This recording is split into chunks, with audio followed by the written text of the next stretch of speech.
pourquoi vous préférez manifester contre le vaccin et contre le pass et non pour l'Ukraine? C'est une question que je vous pose. Parce que le vaccin, les manifestations, sur le pass, c'était la compétence des décisions françaises. Que je sache, on est en démocratie et c'est des décisions françaises. Je vais manifester contre l'orage. Je vais manifester contre le roi d'Arabie Saoudite. Non, mais là, c'est pour la vie. Attendez. La manifestation pour l'Ukraine, c'est la manifestation pour la vie. Et certains ont considéré que la manifestation contre le vaccin, c'était des manifestations pour la mort. Pourquoi vous me faites n'importe quoi? C'est des commentaires qui ont été faits. Moi, je ne suis pas les... Attendez, du calme. Ouais. On peut prendre les choses par ordre. Moi, je veux bien, on va manifester... contre tous les dirigeants. L'Arabie Saoudite, c'est curieux, on fait du commerce. Mais pourquoi pas? On va manifester, mais c'est pas le rôle. Alors, autre question. Excusez-moi. Ouais. Attendez, là, on part dans exactement la dérive totale des commentateurs. Moi, je suis candidat à la présidence de la République. Ouais. Je propose aux Français muscler notre défense. Mais si vous l'avez dit. Indépendance. J'ai entendu. Mais là, vous ne me ferez pas dire autre chose. On peut manifester. Oui, Robert Ménard, qui était, je pense, un de vos amis, il y a quelque temps, il avait dénoncé ici même à Radio J, je crois que c'était le 22 janvier dernier, vos positions, comme celle d'ailleurs de Florent Philippot, et je le cite, au détriment de la vie des gens, sur la vaccination contre le Covid-19, il disait, Robert Ménard, le 22 janvier, ceux qui, comme Dupont-Aignan ou Philippot, s'amusent pour gagner quelques voix à dire un certain nombre de monstruosités, de bêtises insensées, prennent une responsabilité qui fait que demain, je n'imaginerai pas de m'asseoir à la même table qu'eux, et il poursuit, ils ont des morts sur la conscience. Question, Nicolas Dupont-Aignan, est-ce que vous n'est pas arrivé de vous dire qu'en étant à la pointe de la bataille anti-vax, vous pouviez avoir des morts sur la conscience? Eh bien, c'est au contraire l'inverse. Je vais vous dire deux choses, si vous me laissez répondre. Bien sûr, bien sûr. D'abord, j'ai manifesté contre les atteintes aux libertés, car j'estimais que la liberté vaccinale sur des injections temporaires expérimentales était indispensable. Ça n'a rien d'expérimental. Deuxième point, écoutez, si je peux finir ma phrase. Quand on a vacciné des milliards et des milliards de personnes, et on verra les conséquences. On ne peut pas considérer que ce sont des vaccinations expérimentales. Contrairement à ce qu'a dit M. Ménard, tous les faits m'ont donné raison. Aujourd'hui, on sait que la vaccination pour les moins de 60 ans n'avait aucune utilité, qu'elle a des effets secondaires graves. C'est pas vrai. La commission d'enquête. C'est faux. La commission d'enquête. Mais excusez-moi si je. Non, mais je peux pas vous laisser dire des bêtises. Vous n'avez pas à juger ce que je dis. C'est des contre-vérités. Mais si, c'est des contre-vérités. Et vous allez vérifier sur le site. C'est comme ça que vous avez. Attendez, vous allez vérifier. Monsieur Dupont-Aignan, c'est comme ça. Vous allez vérifier. Si je peux terminer. Allez-y. Donc, ce que je dis, il suffit d'aller sur le site national français ou européen pour voir la gravité des effets secondaires, notamment chez les jeunes. Et on s'aperçoit a posteriori que le vaccin n'a pas empêché la transmission. On a eu l'épidémie la plus forte Omicron, premier point. Ouais. Et si vous regardez les statistiques, sur les moins de 60 ans, il n'y a absolument aucune différence de mortalité. En revanche, les auditeurs jugeront. Ce que j'ai toujours dit, c'est que pour les personnes âgées et fragiles, je recommandais plutôt la vaccination et je l'ai toujours dit. En revanche, j'ai toujours dit que pour les jeunes et les personnes en bonne forme, il n'y avait aucun sens à se vacciner. Mais attendez, laissez-moi... Et surtout, ce qui est intéressant, c'est qu'aujourd'hui, toutes les statistiques montrent que j'avais raison. C'est qu'aujourd'hui, des vaccins ont été interdits, notamment dans les pays scandinaves. Le fameux AstraZeneca, en dessous de 50 ans, a été interdit. Aujourd'hui, dans les pays du nord de l'Europe, qui sont les moins corrompus, avec le moins de conflits d'intérêts, eh bien, les jeunes ne sont plus vaccinés. Donc, on va prendre du recul, on va analyser les choses. Et en tout cas, on voit que ma position était la plus réaliste. C'est faux. En tout cas, vous pouvez dire que c'est faux, c'est très simple, mais il suffit de regarder les chiffres du ministère de la Santé. Par vos déclarations, vous avez pu pousser des gens à ne pas se faire vacciner, qui ont pu en conséquence mourir du Covid. Peut-être que vos déclarations, monsieur Aziza, vous avez poussé des gens à se faire vacciner qui sont morts d'AVC et des cas graves. Et donc, vous avez nous sommes quittes, si je puis dire. Le seul autre député de Debout la France qui était présent à l'Assemblée est mort du Covid. Il était vacciné. Eh oui, pas de chance pour vous. Il était vacciné, mais il est mort du Covid. Et je peux vous dire une chose, parce que c'est intéressant. Les dernières statistiques montrent, et vous pouvez les regarder, que notamment en Écosse, en Angleterre, que 80%, entre 60 et 80% des décès sont des gens qui étaient vaccinés. Et donc, en fait, on s'aperçoit, et c'est la leçon de tout ça, qu'il n'y a pas une vérité, que les morts du Covid étaient souvent des gens en comorbidité, en grande faiblesse. et qu'il fallait les soigner. Et là où le régime, et Emmanuel Macron et pour le coup Olivier Véran ont des morts sur la conscience, c'est qu'ils ont tout fait. Oui, ils ont tout fait pour bloquer. Les gens non, si vous me laissez finir. Ils ont tout fait pour bloquer des soins précoces qui ont été utilisés dans beaucoup de pays, l'ivermectine notamment, et qui auraient pu sauver des dizaines de milliers de Français. Alors on en vient à la politique, à la présidentielle. Et donc ça gêne quand je dis ça. Effet secondaire du vaccin. Ivermectine qui n'a pas été donnée à temps, ce qui a été fait dans les maisons de retraite au début de la crise. Alors, on ne va pas s'envoyer des décès à la figure. Ce que je veux dire, c'est que j'aurais aimé pendant cette crise qu'on soit un peu moins manichéen. Le vaccin pouvait être utile pour les personnes âgées, je l'ai toujours dit. Mais en revanche, vacciner tout le monde à 3 reprises, 4 reprises, on en revient.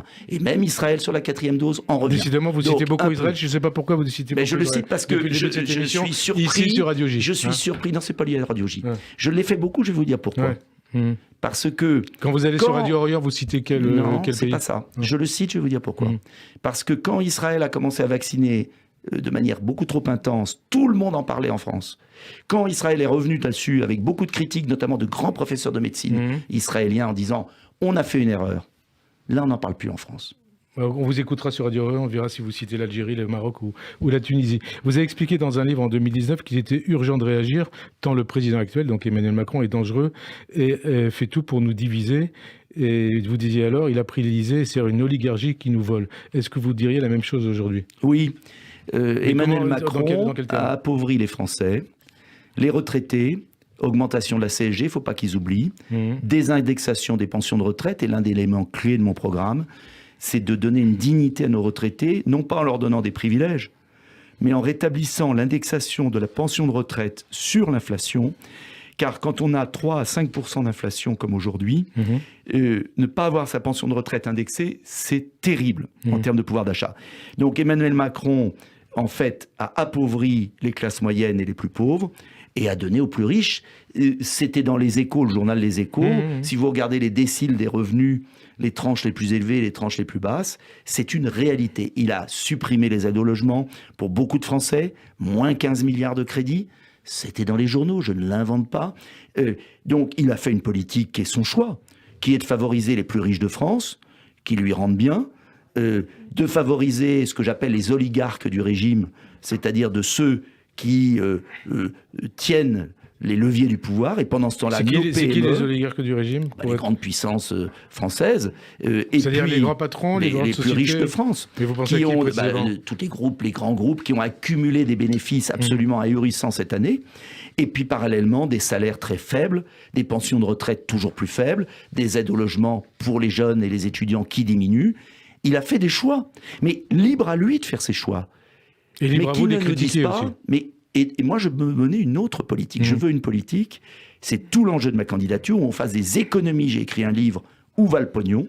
100 milliards d'économies sur les gaspillages, que ce soit la grande fraude fiscale ou les fraudes à la carte vitale, l'Union européenne, l'immigration. Je récupère 100 milliards en plusieurs années, chaque année, et j'affecte cet argent, 1, à l'augmentation du pouvoir d'achat, 2, aux aides aux PME, petites et moyennes entreprises, les indépendants, ceux qui bossent, pour qu'ils puissent investir en France, développer l'emploi, relocaliser. Ma politique, elle vise à dire aux Français, on peut redresser le pays en récompensant ceux qui travaillent. Et je vous invite sur Internet à lire mon programme. Il est précis.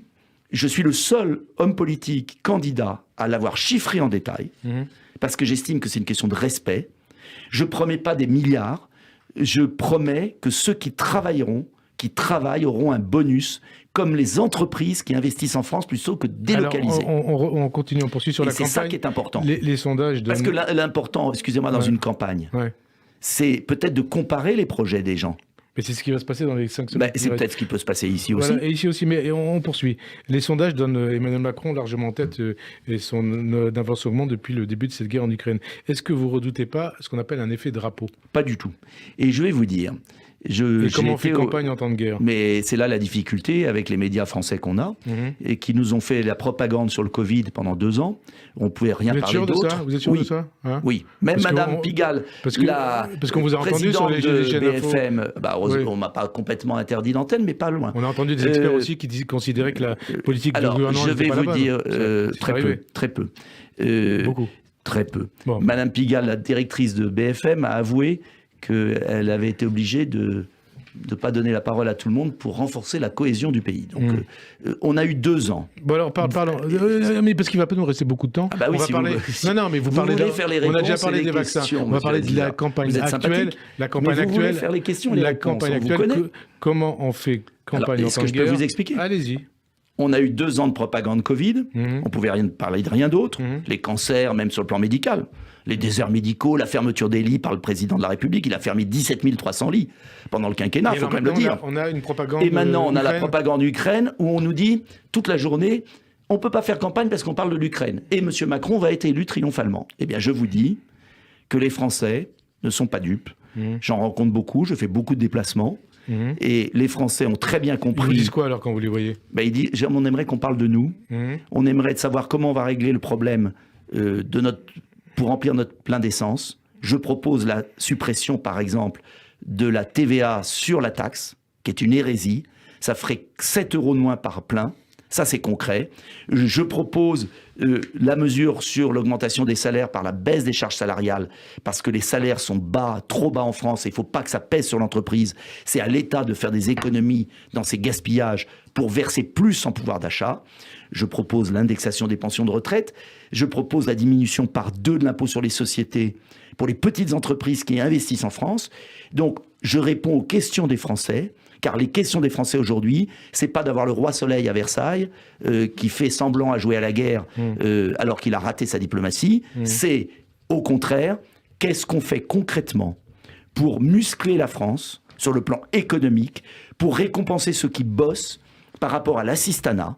C'est qu'est-ce qu'on fait pour que l'école de la République apprenne à lire, à écrire, à compter et que le niveau ne s'effondre pas. Qu'est-ce qu'on fait pour rouvrir des lits d'hôpitaux? Qu'est-ce qu'on fait pour nos petites villes qui sont complètement exclues du développement? Voilà ce qui compte. Et les Français que vous rencontrez, les Français que vous rencontrez, c'était quand d'ailleurs votre dernier déplacement de campagne? Salon de l'agriculture, il y a quelques jours. Bon, les Français que vous rencontrez, est-ce qu'ils vous disent pas l'heure est à l'unité nationale, il faut se calmer un peu, laisser Emmanuel Macron présider? Mais non, mais enfin, écoutez, est-ce qu'Emmanuel Macron assumer ses fonctions de chef de guerre? Est-ce qu'Emmanuel Macron, chef des armées? D'abord, on n'est pas en guerre, que je sache. J'ose espérer. Il y a une guerre, il est chef des armées, il intervient en tant que chef des armées. C'est de la manipulation médiatique. De quoi?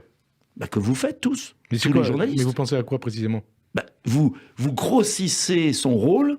Le rôle de quoi? D'Emmanuel Macron pour étouffer la campagne. Et pourquoi on étoufferait la campagne? Pour pas qu'il y ait de concurrence. Parce que c'est les journalistes qui font ça? Beaucoup. Mais pourquoi ils font ça? Parce qu'ils sont aux ordres. Les journalistes sont aux ordres de qui? Certains. Aux ordres de qui? Certains. On le voit. Regardez, moi, je serai aux ordres de quelqu'un? En tout cas, disons que vous n'êtes pas pour la concurrence. Pourquoi? Je vous invite. Donc je vous en remercie. En revanche, je dirais qu'il y a une presse partisane en France qui, tous les gens le constatent. Vous pensez à quoi? Valeurs Actuelles, par exemple? Valeurs Actuelles qu'on pense dans l'autre sens. Ouais, je pense à France Inter, par exemple. Je pense à France Inter, Radio France. En un mot, qu'est-ce qui se passe? Il faut privatiser France Inter, Radio France?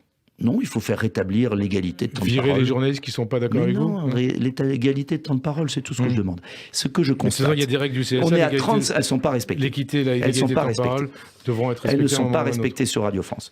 Ce que je vous dis, c'est qu'il y a une tragédie en Ukraine, on est tous d'accord. Il reste 35 jours. Est-ce que les Français ont le droit à un débat ou est-ce qu'on va être dans une propagande en faveur du président de la République? Alors, autre question. Voilà. L'actualité du jour, c'est le ralliement de Marion Maréchal à Éric Zemmour. Qu'est-ce que ça vous inspire? Puisque quelque part, c'est votre camp. Mon camp, mais si je suis candidat, c'est parce que je crois justement... Non, mais qu'est-ce que vous en pensez précisément? Marion Maréchal, ex-Le Pen... C'est son choix, je pense que ce sont ses idées. Donc, vous savez, dans la vie, je crois qu'en fait, le fond des idées, le fond des choses, la vérité des choses, l'emporte toujours un moment. Et je pense que Marion Maréchal se sentait plus proche des idées d'Éric Zemmour que de celles de Marine Le Pen, et qu'elle a attendu un certain nombre de mois et qu'elle y est arrivée. Alors vous êtes je pense que, pareil, les Républicains risquent d'exploser en deux, entre d'un côté ceux qui soutiennent Macron et d'autres ceux qui rejoindront un camp plus patriote. Alors vous êtes voilà. Vous, Nicolas Dupont-Aignan, entre 1 et 2% des sondages. On ne comprend pas très bien, même si vous avez développé une partie de votre projet, à quoi sert votre candidature présidentielle. Ça sert à quoi Mais je vais vous dire, que vous soyez candidat. La démocratie, c'est pas de question de savoir à quoi ça sert. J'offre aux Français une voie gaulliste, républicaine. Vous êtes sûr que vous êtes gaulliste ? Oui, je le suis profondément par tous les ports de ma peau. L'extrême droite, c'est le gaullisme ? Je ne suis pas d'extrême droite et vous le savez très bien. Non, je pose la question. Bon. Et j'offre cette voie. En 2017, j'avais la question à chaque interview. Mais monsieur Dupont-Aignan, vous êtes à 0,5%. J'étais à 0,5 à l'époque. 1%, 2%. Pourquoi vous vous présentez ? Il y a eu 1 700 000 Français qui ont voté pour moi. 4,7. 1 700 000, c'est pas grand-chose. Mais c'est à peu près ce qu'avait monsieur Hamon. Et c'est curieux, monsieur Hamon, j'ai retrouvé d'ailleurs, a eu 10 fois plus de temps d'antenne que moi. Et jamais on lui a posé la question. Donc, la démocratie, on pose la question cette année à Anne Hidalgo. Non, on pose la question, oui, et bien on a tort.